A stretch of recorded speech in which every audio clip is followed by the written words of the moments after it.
Hey there, homeschoolers. Welcome back to Homeschooling for the Whole Family. I'm a homeschooling father of a large family with a background in education, and we've been homeschooling for over 16 years. If you're looking for a life skill that everyone in your family, yes, even the kids need to know, you're in the right place. Today, we're talking about budgeting.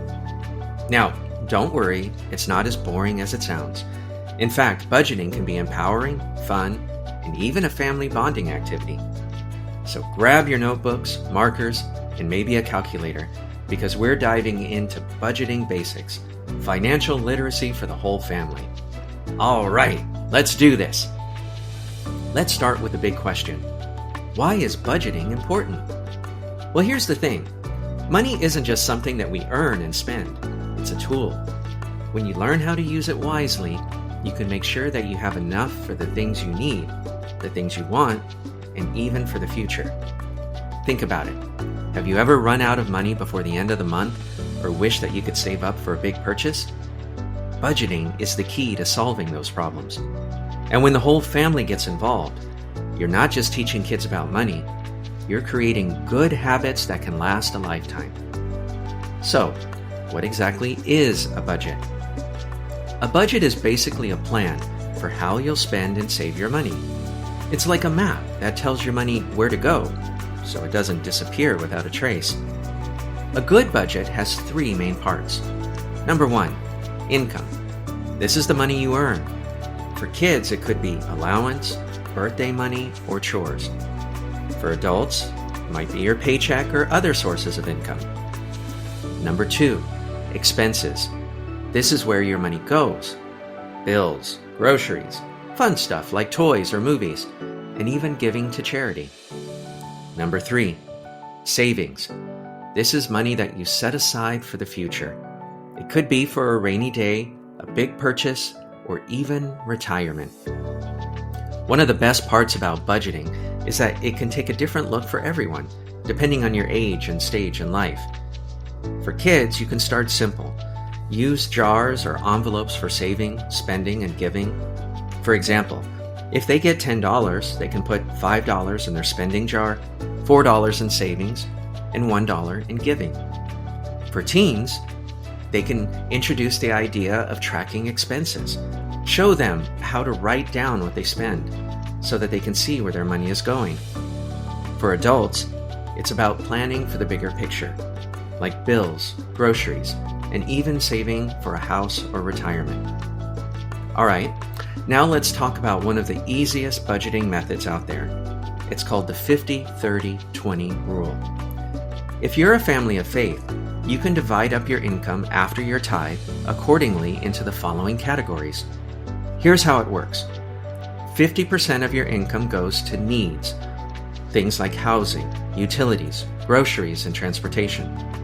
30% goes to wants, fun stuff like eating out, entertainment, or hobbies. And 20% goes to savings or paying off debt. This rule works great for adults, but you can adapt it for teens and kids too. For example, a kid's needs might be school supplies or snacks. Their wants could be toys or games, and their savings could go towards a big purchase like a bike or a video game. Budgeting doesn't have to be boring. Here are a few fun activities to get the whole family involved. Number one, a family budget night. Sit down as a family and plan a budget together. Let the kids help decide how much to spend on groceries or entertainment for the week. Number two, a savings challenge. Set a family savings goal, like a trip to the zoo or a fun outing. Track your progress with a chart or jar. Number three, budgeting board game. Play a board game that teaches financial skills like Monopoly or the games of life. Number four, grocery store game.